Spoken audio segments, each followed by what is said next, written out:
Welcome to part 4 of this 4-part mystery series.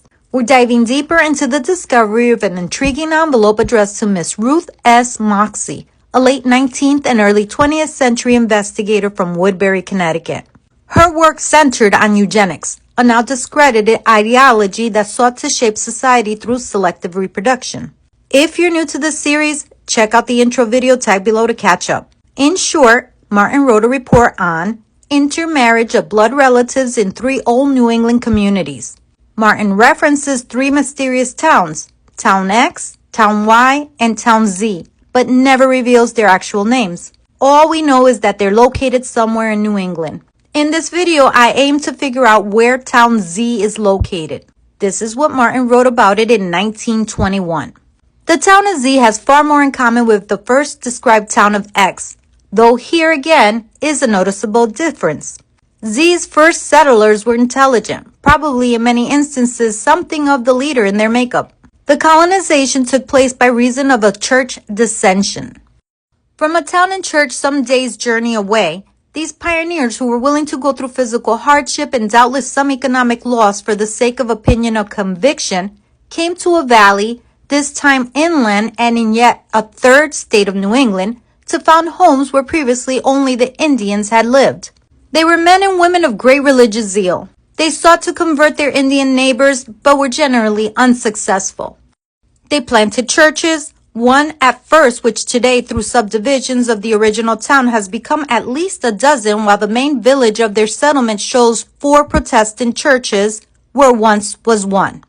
Naturally, in a town of this type there have been frequent instances of presence and hypocrisy, but in as many instances have come out of the descendants of this settlement men distinguished in theology, in foreign fields of religious effort, in pulpits graced by names that are nationally known for sincerity, integrity, and personality. And from this line of settlers who avow their interests religious rather than, as in the case of X, that of family property, upbuilding of fortunes by holding of property within the name, has come a race of people who have kept almost entirely free from intermarriage. The marked religious interests of Z's people were not of a freak type, but of 1 or 2 distinctly Protestant denominations, and their religion and ethics undoubtedly stood against intermarriage of blood relatives. Thus, except for a few of the black sheep, or a very few instances, which any group of 2,000 to 3,000 people through 250 years can show, intermarriage has been practically unknown.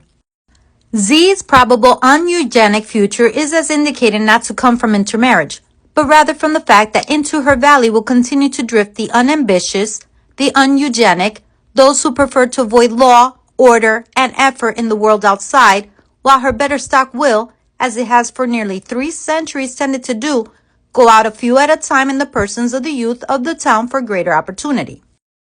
I ruled out Massachusetts and Maine for Town Z, since Towns X and Y were already located there. I focused on identifying New England settlements that met the following criteria. Inland, situated in a valley, originally inhabited only by Native Americans, founded by early settlers with strong religious zeal who attempted, unsuccessfully, to convert their native neighbors. Based on these factors, 2 likely locations emerged: Connecticut and New Hampshire. Connecticut was among the first to actively seek the conversion of Native Americans, particularly through Puritan missionary efforts in the 1600s. Missionaries like John Eliot established praying towns where converted Native Americans lived under Puritan religious instruction. However, intermarriage was more prevalent in Connecticut's early settlements than in New Hampshire, largely due to Connecticut's denser population and longer established communities. Connecticut's Puritan towns maintained close-knit family structures, often leading to repeated unions among the same surnames over generations. New Hampshire, in contrast, saw inland settlements founded by religious groups seeking autonomy, often forming tightly knit communities. The emphasis on religious fervor, church planting, and theological leadership suggests a Congregationalist or Puritan influence. However, the lack of intermarriage in these settlements indicates a community that upheld strict social and religious boundaries. New Hampshire's more dispersed settlements, particularly in frontier regions, meant that trade and migration reduced the likelihood of sustained intermarriage within isolated groups. One town in New Hampshire that closely fits the description is Dover. Founded in the 17th century, Dover was one of the earliest settlements in the state and had a strong Puritan influence. Early settlers attempted to convert Native Americans, though they were largely unsuccessful.